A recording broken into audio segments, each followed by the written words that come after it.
Operação Lava Jato cumpre mandado em Santa Catarina. Um consultor do governo foi levado à Polícia Federal através de condução coercitiva.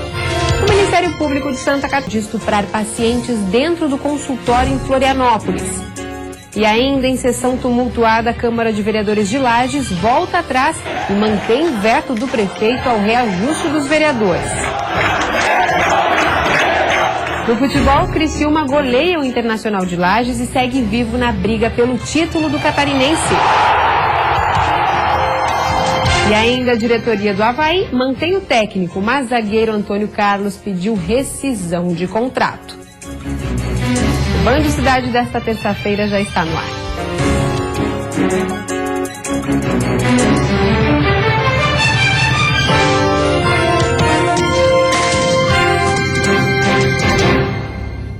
Olá, boa noite.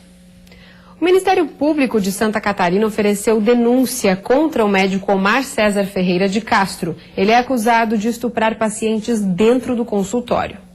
A denúncia contra o médico nutrólogo é pelo crime contra a dignidade sexual. Ele é acusado de cometer 11 crimes de estupros contra pacientes, sendo 5 vezes estupro tentado, 2 vezes estupro de vulnerável e ainda violência sexual mediante fraude e contravenção. Agora, a defesa do nutrólogo tem 10 dias para responder à denúncia do Ministério Público. Se condenado, Omar César Ferreira de Castro, de 66 anos, pode pegar até 120 anos de prisão. Câmara de Vereadores de Lages volta atrás e mantém veto do prefeito ao reajuste dos vereadores. A sessão foi bastante tumultuada. Uma sessão longa e tumultuada. Cerca de 130 moradores foram ao plenário acompanhar a votação de projetos polêmicos. Entre um discurso e outro dos vereadores, os manifestantes, portando cartazes, gritavam palavras de ordem. E a gente entende que no momento atual de crise política, de crise econômica e com a população indo às ruas, solicitando uma melhor gestão dos recursos públicos, a gente entende que esse aumento salarial não é apropriado. De fato, pelo contrário, a gente entende que tem que haver uma redução dos custos da Câmara. Eu acho que o principal que nós temos que lutar é pela redução dos gastos da própria Câmara, Independente de quantas cadeiras tenham, eu acho que os gastos que o Poder Legislativo hoje tem são muito altos. Entre os projetos de lei para serem votados estavam os que previam o número de vereadores para a próxima legislatura. 3 projetos que pediam a redução do número de cadeiras para 15, 13 e 9. E outro que mantinha as atuais 19. Para que um deles fosse aprovado, era preciso, no mínimo, 13 votos favoráveis, o que não aconteceu. Por lei, a Câmara Municipal precisa fixar o número de vereadores até 6 meses antes das eleições, ou seja, dia 2 de abril. Já que na noite de ontem os parlamentares não chegaram a um consenso, outros projetos de lei propondo o número de cadeiras já estão tramitando na casa. A gente já tem 2 projetos já tramitando de novo na casa, com mais 7 assinaturas, um com 16 e outro com 14, para 16 e 14 cadeiras no nosso legislativo. Além das propostas que previam a fixação do número de parlamentares na casa, também foi votado o veto do Executivo, que derrubava o reajuste salarial dos servidores do Legislativo e dos vereadores, em 11,28%.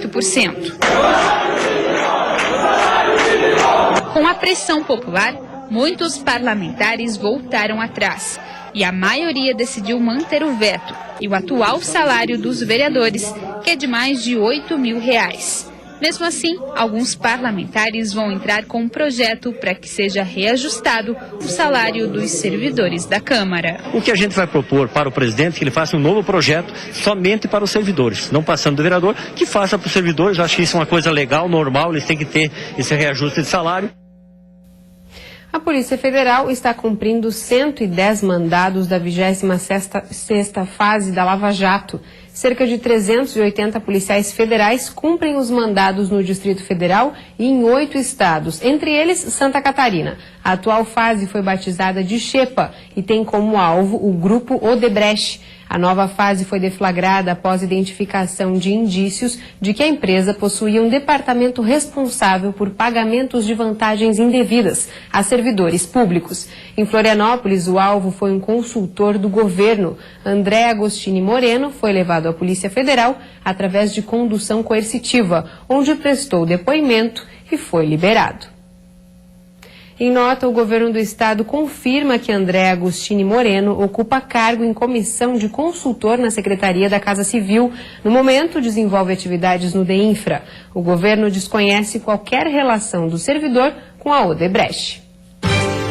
E a seguir, o novo Código de Processo Civil já está em vigor e deixou mais severas as punições para quem não pagar pensão alimentícia. E ainda neste Dia Mundial da Água, a preservação e o uso racional foram debatidos na Alesc.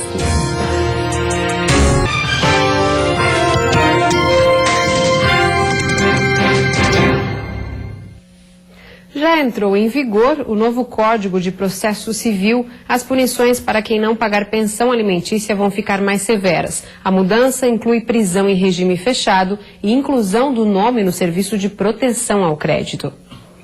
Depois de 12 anos de casamento, a empresa que Samuel tinha com a esposa quebrou e o dinheiro acabou. Em seguida veio o divórcio e a necessidade de pagar pensão alimentícia. Há 2 anos, ele não conseguiu bancar uma festa de aniversário da filha, programada pela ex-mulher. Foi o suficiente para ele ir parar na cadeia por 40 dias. Muitas coisas que foram pedidas para mim, eu não tinha condição. E aí vem o ódio, vem a mágoa, vem a bronca. E aí eu fui punido por não ter. Ela ficou muito sentida, muito chateada, porque ninguém gosta de ver um pai preso. Prisões como a de Samuel podem se tornar ainda mais comuns. As mudanças deixaram a lei mais rigorosa e o processo mais ágil. Se antes a intimação deveria ser entregue pessoalmente por um oficial de justiça, agora ela pode ser enviada pelo correio. E o juiz não pode mais optar por pena em regime semiaberto. Em caso de prisão, o inadimplente deverá ficar em regime fechado. A pessoa ficará com o nome sujo e terá restrições ao crédito. O passaporte pode ser suspenso. Antes, 30% do salário era destinado para a pensão alimentícia. Agora, o valor, em caso de atraso, sobe para 50%. Muita coisa que está no novo código, o tribunal já entendia dessa forma. E o que se fez nos mais das vezes foi simplesmente pegar esse entendimento e colocar ele na lei. Tem que ser analisado caso a caso, o juiz ele tem que ter muita imparcialidade e experiência para poder julgar um caso desse. Quando você não quer pagar, quando você é ausente, quando você é uma pessoa que não dá importância para um filho, aí ela merece ser punida realmente, aí eu concordo. No Dia Mundial da Água, a Assembleia Legislativa de Santa Catarina sediou o Fórum Estadual de Preservação do Meio Ambiente. O evento foi realizado pela Secretaria Estadual do Desenvolvimento Sustentável e debateu a preservação e o uso racional deste bem tão precioso. Mais de 60% do uso da água no Brasil vai para a irrigação, 17% são utilizados no consumo. A utilização industrial fica em 14% e o consumo animal em 5%. Por isso, o debate do tema é importante e, conforme o deputado estadual Jean Loureiro, faz com que as políticas públicas sejam repensadas. Um dia para gerar conscientização, avaliação do quadro que existe e um uso consciente desse bem que é valioso e tem que ser preservado. Através de um termo assinado com o Banco do Brasil, a meta do governo é fortalecer os comitês de bacias hidrográficas existentes no estado e criar uma rede para monitoramento de eventos climáticos. Para o desenvolvimento econômico é necessário água, então implementar políticas que visem a preservação da água, a manutenção dos nossos recursos naturais é prioridade o governo de Santa Catarina. Conforme um mapa divulgado pela Agência Nacional das Águas em 2010, o abastecimento de água em Santa Catarina vai precisar de investimentos de 600 milhões de reais nos próximos anos. Uma das áreas críticas é a da região metropolitana de Florianópolis, que vai demandar 100 milhões de reais para garantir o abastecimento futuro. Isso porque não há grandes reservatórios de água para consumo.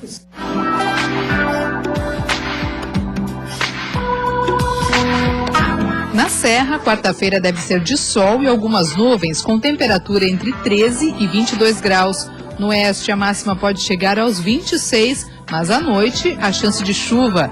No litoral norte, no Vale do Itajaí, pode chover a qualquer momento do dia e a máxima não passa dos 25 graus. Assim como no sul do estado, onde os termômetros podem marcar até 21 graus. Já na Grande Florianópolis, a quarta-feira deve ser de muita nebulosidade e chance de chuva a qualquer hora do dia. A temperatura chega aos 25 graus. E depois do intervalo tem futebol. O Criciúma atropela o Internacional de Lages e segue na briga pelo título do retorno. E ainda a diretoria do Avaí mantém o técnico, mas um jogador do time pede rescisão de contrato.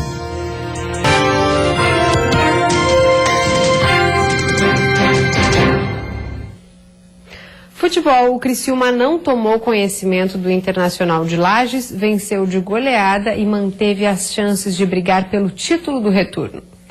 A noite de segunda-feira no estádio Heriberto Wilson teve um dono e ele se chama Elvis. O camisa 10 do Tigre acabou com o jogo e foi o responsável pela goleada diante do Inter de Lages. Na primeira bobeada que a zaga do Inter deu, ele foi lá e estufou a rede de Neto Volpi. O Valdo Bacabal bem que tentou roubar a cena, mas parou na trave. Não era o dia dele, era a noite do Elvis. Passe dele preciso para Roger Guedes de primeira fazer o segundo do Tigre. A segunda etapa mal tinha começado e ele já apareceu de novo. O camisa 10 lançou o lateral direito Ezequiel e correu para o meio da área. Recebeu de volta e aí ficou fácil, era o terceiro do Tigre. Depois disso ele tentou ser garçom e quase devolveu o presente para Ezequiel, mas o lateral finalizou para fora. Pouco tempo depois, Bruno Lopes fez boa jogada e no rebote lá estava o Elvis de novo, mas dessa vez ele errou o alvo. A essa altura do jogo, a torcida do Tigre já estava em festa. Nervoso, o goleiro Neto Volpi agrediu o atacante Gustavo e foi expulso. Mais uma chance para Elvis, só que ele não aproveitou. Nada que abalasse o Tigre e o quarto gol veio com o jovem Gustavo. E já no fim, para fechar a grande noite, Elvis, com muita tranquilidade, fez o terceiro dele no jogo e decretou o placar final. Criciúma 5, Inter de Lages 0. Um tropeço hoje, nós diríamos adeus ao título do estadual, né? Então a vitória veio na hora certa, como nós estamos feito o dever de casa nos outros jogos, mas era sem dúvida um jogo que nós tínhamos que vencer, mesmo se fosse 1-0. Os 3 pontos nos deixam vivo hoje, então estamos ainda brigando pelo retorno. E a Chapecoense a cada jogo mostra que é a grande favorita ao título do estadual. E o principal destaque é Bruno Rangel, artilheiro absoluto da equipe. Uma tarde iluminada. Assim foi o domingo de Bruno Rangel na partida contra o Avaí. Ele balançou a rede 1, 2, 3 vezes. Com uma atuação incrível nas últimas partidas, o atacante conquistou um marco histórico. Desde 2013, Bruno Rangel já fez 65 gols com a camisa da Chapecoense. Somente neste ano, ele balançou a rede 7 vezes. Sentimento de felicidade, está marcando meu nome na história do clube. Eu cheguei há 3 anos atrás, e agora estou marcando meu nome na história. Quero agradecer a todos, meus companheiros, agradecer ao torcedor, minha família. Vamos comemorar porque foi mais uma vitória também. Bruno Rangel, que foi aplaudido pelos torcedores e cumprimentado pelo grupo da Chape, também teve seus momentos de falta de sorte neste catarinense. Foi na partida contra o Guarani de Palhoça, onde o atacante perdeu 2 pênaltis. Mas o comandante da Chape disse sempre acreditar no potencial do atleta. E nós temos que seguir trabalhando dessa maneira, e ele dessa maneira sempre vai ter o seu espaço, vai ter o seu sucesso, sempre que trabalhar da maneira que vem trabalhando. Após se tornar o maior artilheiro da história, BR9 tem mais sonhos para conquistar neste ano, que é ser artilheiro do estadual. Acho que a gente, aos pouquinhos, vai buscando um trabalho aqui no clube. Quando eu cheguei, aos pouquinhos, comendo pelas beiradas, e acabei conquistando a titularidade, as coisas foram fluindo e graças a Deus hoje estou aqui conquistando mais esse título, né, para mim, dentro do clube. Em meio à crise em função dos últimos resultados, a diretoria do Avaí mantém o treinador no cargo. Hoje foi anunciado o desligamento do zagueiro Antônio Carlos. De acordo com a assessoria do clube, em nenhum momento foi colocada em dúvida a permanência de Raul Cabral no comando da equipe. A novidade na ressacada hoje foi a saída do zagueiro Antônio Carlos. Segundo a diretoria, ele próprio pediu para ter o contrato rescindido. O jogador de 32 anos alegou vontade de retornar ao Rio de Janeiro, onde no ano passado jogou pelo Fluminense, mas foi pouco aproveitado. O atleta teve uma passagem bastante curta no Leão. Ele foi apresentado no dia 26 de fevereiro. A sequência de resultados negativos da equipe também pode ter influenciado a saída do jogador. E a seguir, buscando recursos, hospitais filantrópicos apresentaram hoje reivindicações aos deputados. E ainda a catraca liberada. Amanhã os ônibus são gratuitos em comemoração ao aniversário de Florianópolis.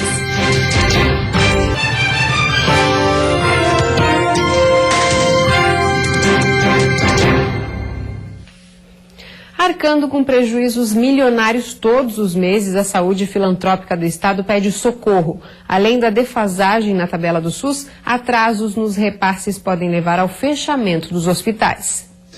A demanda já havia sido entregue à Comissão de Saúde na Assembleia Legislativa e na tarde de hoje foi levada ao Badesc. O presidente da Federação das Santas Casas e Hospitais Filantrópicos do Estado alerta para as dificuldades financeiras enfrentadas pelas entidades. Cada R$1 que nós gastamos só 60 centavos e com isso está insuportável a situação. Nós estamos atendendo graças ao voluntário, graças à comunidade. Se não fosse a comunidade, não fosse o voluntário, muitos hospitais estariam fechados. A dívida do setor chegou aos 300 milhões de reais. E sem receber do Ministério da Saúde, o Estado tem pagamentos pendentes com as instituições, que chegam a atender até 70% de toda a demanda de Santa Catarina através do Sistema Único de Saúde. Buscar a criação de um programa estadual com juros subsidiados para o financiamento do custeio desses hospitais. E por isso que viemos hoje à Agência de Fomento Badesc, no sentido de buscar uma parceria com este banco, para que ele possa, a curto prazo, financiar as operações de custeio dos hospitais, até que o Ministério da Saúde possa fazer os seus pagamentos. 2 projetos de lei já estão na Assembleia Legislativa para tentar aumentar de 12% para 15% o repasse de receitas do Estado para a área da saúde. A isenção de ICMS nas contas de energia elétrica e nas compras de materiais e medicamentos e a expectativa de uma liberação de linha de crédito com juros subsidiados também podem ajudar a amenizar o problema. Nós poderemos ser os repassadores. Também poderemos trabalhar com spreads muito abaixo do mercado para poder atender uma área que é crucial para todos nós, porque saúde não tem preço. Mas é preciso, acima de tudo, garantir os recursos necessários, que não são poucos. Quando se fala em coisa boa, nada como unir o útil ao agradável, não é? Um novo estudo revelou que o chocolate, além de delicioso, também estimula funções cerebrais como a memória e o raciocínio rápido. O comecinho da reportagem. Às vezes essa é a parte mais difícil. Um texto que tem que ser informativo e interessante também, por mais que a gente faça isso todo dia, demora um pouco para sair. Nessa hora é melhor dar uma relaxada e esperar a ideia vir. Que tal então comer um chocolatinho para ver se o raciocínio funciona melhor, hein? Você come chocolate? Como? Quantas vezes por semana, hein? Umas 10, 15. Você se sente melhor com o chocolate? Muito melhor. Ai, me traz alegria, me traz prazer. Ele tem um impacto principalmente para melhorar a memória e melhorar as funções executivas, que são aquelas funções que o cérebro utiliza para planejar e executar tarefas. Juliana é assumidamente viciada em chocolate. Ela é atriz e come o doce não só pelo prazer, mas também para ajudar na hora de estudar seus personagens. Quando eu vou fazer um teste, uma filmagem, assim, que eu fico um pouco ansiosa, nervosa, me dá um prazer, eu relaxo. Acho que até eu fico mais consigo decorar o texto melhor. Além de estimular a memória e o raciocínio, o chocolate também ajuda a circulação sanguínea, contribui na prevenção ao câncer, estimula o sistema nervoso central e libera serotonina, que é o que dá aquela sensação de bem-estar. E quanto mais cacau, melhor. Os chocolates mais amargos são os mais eficazes quando se fala em aumento da capacidade cerebral. Só não pode exagerar na quantidade. Aquelas pessoas que são chocolatras, né, que comem muito chocolate demais, elas têm que reduzir a quantidade. E aqueles que não comem nunca, de vez em quando comer uns pedacinhos de chocolate, mal nenhum fará, desde que essas pessoas não tenham outras restrições em termos de saúde. Você sabe que isso te ajuda com a memória e o raciocínio rápido? Que bom, então eu vou comer mais. Para comemorar o aniversário de Florianópolis, uma programação intensa deve acontecer durante toda a quarta-feira. E para que os moradores possam aproveitar o dia, os ônibus serão gratuitos na capital. Os ônibus do transporte público, exceto os executivos, estarão com a catraca liberada durante toda a quarta-feira. Já quem sair de casa de carro deve prestar atenção nas alterações na Avenida Beira-Mar Norte. Os bolsões de estacionamento na área do Trapiche e da estação da Casan estarão fechados das 8 da manhã até as 10 horas da noite. A pista ganhará sinalização e a Guarda Municipal estará orientando os motoristas. Os ônibus farão a parada para embarque e desembarque dos passageiros na própria pista da Avenida Beira-Mar. E antes de encerrarmos, vamos ver como está o trânsito ao vivo aqui na capital. Você vê imagens das pontes que fazem a ligação entre a ilha e o continente, onde o movimento está intenso, com lentidão para quem deixa a ilha. Em Florianópolis faz 25 graus neste momento. E vem aí o Jornal da Band, uma ótima noite para você, até amanhã.